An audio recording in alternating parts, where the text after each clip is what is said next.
This is Sonia from Australia. I'm going to show you today how to measure your doll and make her a pair of trousers, a pair of pants. I've made my doll a pair of these, well, they might be genie pants or fairy breeches or something, whatever today. I like the fact that they're easy because they're baggy and they're really easy to make. So I'll show you now how to measure your doll. I'm sorry about mine being a bit naked because I pulled a dress apart. But anyway, never mind. We're not going to worry about that. Now, first of all, you need to measure the waist. These dolls this is a 14-inch doll. Now, that doesn't mean they're all the same size around here, okay, legs or whatever. So you need to measure around the waist. But the biggest part of the doll, especially for pants, you need to measure around the hips, okay? Now, my measurements, I made these from this pattern here, which looks way too big. I don't know, something just fell on the floor. But it isn't, because you need to have seam allowance and you need to have, well, it is baggy, but you can make them smaller. So the way I did this was, I measured her around the hips, and they were about 7 inches, I think, around here. Let's put the tape around the biggest part here of her, and then it comes maybe not, oh well, 7 inches, okay? So, and then her, the length is 8, so she's 7 inches around the hips, and her leg is 8 inches, okay? Now, excuse me, from underneath her bottom to do this crutch part here, we need to measure up to there, so we get that right. We don't, so people come, sorry, so it comes up to here on her body. So that'll be about 3 inches, say. So that's 3 inches.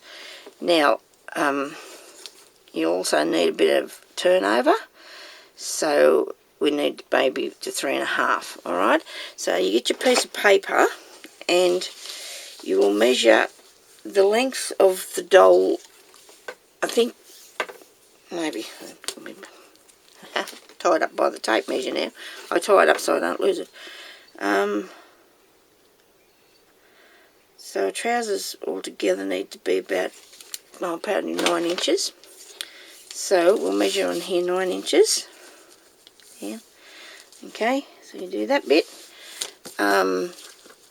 To come out across the top needs to be divided into, we divide the hip up into 4 because this is going to be just 1/2 of the front. So when we do that, we come up with, I want to say about 2 inches, because that'll be the 8.5 altogether. 8 altogether, I should say. And then, so we've got 2 inches there. That would be a little bit big, too big for her, but we need to have it, so we've got seam allowance for our seams and a little bit of movement. So even if we take it to 2.5, let's say, that'll give us plenty, because that's okay. You need to be able to have some in case you want to cut some off. Now underneath, from the waist down to the crotch line here is about 3 inches. Okay, so you measure down there. Now you take this part here out here to about 3.5 maybe, because you want it to have plenty of room. All right. Now, just very carefully put your line down here like so. Hang on, like that. So we've got a bit of a. Okay. Now this is not going to make this part of this pants very big. These are only going to be really small, so it's up to you whether you want to make them bigger, and if you do, you just bring it over here a bit further, okay? And that's probably what I did with mine, because mine is a lot wider. Okay, see, I actually brought it out a lot wider, and same with the legs, because I wanted them to be, but I just wanted to give you the general idea how you go about it. You've got to measure around here for the waist, you do here for around the hips, and from there to there for the crutch part, and from the top of the page down to the bottom for your leg. Now you just bring that down here. whichever way. You can come down here like that if you want to have a straight leg on them, okay, and straight across like that. You can come straight down here like this if you want to have a baggier part, okay, and just go across like that. Now, I did, first of all, make this part out of a piece of thin material. This part being, I cut out my pattern first out of this, because I wanted to see what it was going to be like when I put it on the doll. Now, and I did that, and I was quite happy with the outcome. Even though it looks this big when you do it, it still fits on her, I think, pretty good when you finish making it, okay? And you can take the seams in, like I showed you here, to be either a straight leg, like so, or the baggy leg, and you can take it in here. The reason being too, you need it big enough here. You have to have it that size of her hips for it to go over her hips to get to her waist, unless you have a opening in the back, and then that things start to get a bit more technical or harder to do, okay? And I just wanted to show you the basic idea of the trousers. Now, to put it together, we just cut out your pattern, so you need to get enough fabric to make 4 pieces like this. You need 4 bits, okay? So then, when you cut out your 4 pieces, you probably would iron it too, in reality, because I haven't ironed mine. I'm just going a bit too fast here with this, I think. But anyway, then you put the 2 crutch pieces together like so,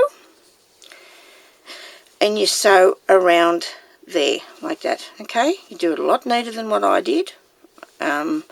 I sewed the other one by the machine, actually, because I thought I'd be here all day, because I did this to start with, and I just, you know, thought I better use the machine to get on with it. So you do both your pieces like that. You got the front one, and then you put the back one there, and you sew it on. You don't look at the rest of what I've done here, because you will get confused. In a minute I'll tell you. So then you sew around both of the crutch parts, okay? So when you got that done, it would probably be a good idea to pin it first before you sew it, and that way you make sure it doesn't get away from you. Okay? Now, pretend I haven't done any of that side piece either. You turn it underneath to the underside of the crutch part. This is sewn up, okay? It's going to be sewn up. And you put that one back that way, the seams. Just match your seams up. Put a pin in there. And take it down that way, and then back that way with your pins, okay? Put your pins along there, and your pins along there. Now, if for some reason you start there without pinning it, it could all get skew-whiffed, but you need your seams to match. I mean, if you were doing a person's pair of pants, you do exactly the same thing, and then you go down and you do either side, that side, and then you come over here, and then you sew that side. Now, if you're not following this, maybe you'll be able to just rewind it and go back to what I did. So to do it, then I have this, okay? So that's all sewed up. To finish off, you can do a hem if you want to. Turn it up and hem it. You hem it last. You don't hem it before you sew. You sew that first down here, and then you will hem it, because otherwise it won't work for you. So you can roll it up twice if you like, and just go around there like that with little stitches, or you can do what I did, and I just put the lace on the bottom, or any sort of piece of trim of some sort. If you wanted to, you put a piece of trim across the bottom, and you don't have to worry about that. I also got the machine, and I put I'm here dealing with this doll. I put elastic in the bobbin, and if you do that, put elastic in the bobbin and you stitch around, it pulls in together. But all you need to do is, if you haven't got a sewing machine, which people might not have, is to get this little elastic. It's like a hat elastic. You can put it onto your needle, get a nice big thick needle, and you can sew it through, because once you push the needle through, the elastic will follow it, because you've made a big enough hole for it to go through it. See, that's the idea of the thing. You've got to have the big needle if you want the rest to come along behind it. And I'll just show you how that works. At least I'll I've only got the smallest piece of elastic here. You'd think but I just used all what I had out of the box, so save me going and looking. See, if you just pull that through, you have a knot, okay, and if you just keep doing that, you'll be able to pull that up to make that idea for that, okay. Now you can do that on the cuffs of the shirt. Do little stitches though, don't go giant like me, you know, just be careful and do little stitches, and you can pull that up and make a, if you don't have the machine to put it through. Or you can do a turnover and then you can thread that through with the needle. And I did that with the waist of that, around the waist here. I folded it over and I sewed it down, and then I threaded it through with the needle, and I put 2 thicknesses of elastic in it. You can use any sort of elastic, but the smaller the better, because it's for a doll. You don't want a big bulky thing. Okay, so that's what I did with the top of it. I just turned it over when I'd finished, left a little hole, sewed it round, and then I put the elastic on the needle, and I threaded that through there. Okay, now I'm going to come back a bit later on, because I've still got another couple of tutorials that I have to redo. I have to finish the one of the bag, but I'm going to show you then how to make a skirt.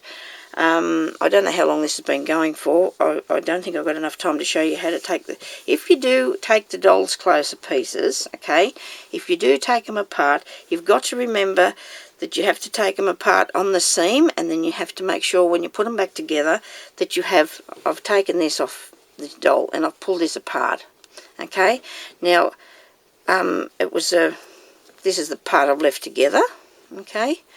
Now, you've got to make sure that you leave your seams on there, and when you put it back together, do it in the same place. This actually fitted this doll. It was a fitted top that she had to her skirt, her dress, and the bottom part of the dress is over there, which I will show you a bit later, but that's what you have to do. If you want to take the closer part that you have, make sure you keep your seam allowance.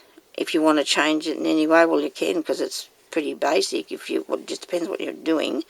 This has got a bust. It's a fitted thing, so it's got a, that goes over it, and you make sure that, and every time, and that's another thing too I needed to say, which I did not, when you're doing anything that you're cutting out, you've got to make sure that you have your material on your grain line. So if you're doing anything that's in that direction, like the pants coming, you make sure that the grain line in the fabric is going that way, because if you don't, it'll stretch that way. Look, if you put that onto there, you'll get a stretch. If you want to do it that way and you want it to stretch, well, you can do that, okay, because your fabric stretches. If you don't put it on the grain line the right way, like that, it won't stretch, and that'll work for you properly, okay. There's a lot of other things that I can tell you about, but it's a little bit confusing because I haven't wrote it down or thought about this for a long time. But anything anybody needs to know, just message me or put it on there, and I'll help you with it. Okay, so I'll talk to you later. Thank you very much for watching. Bye bye.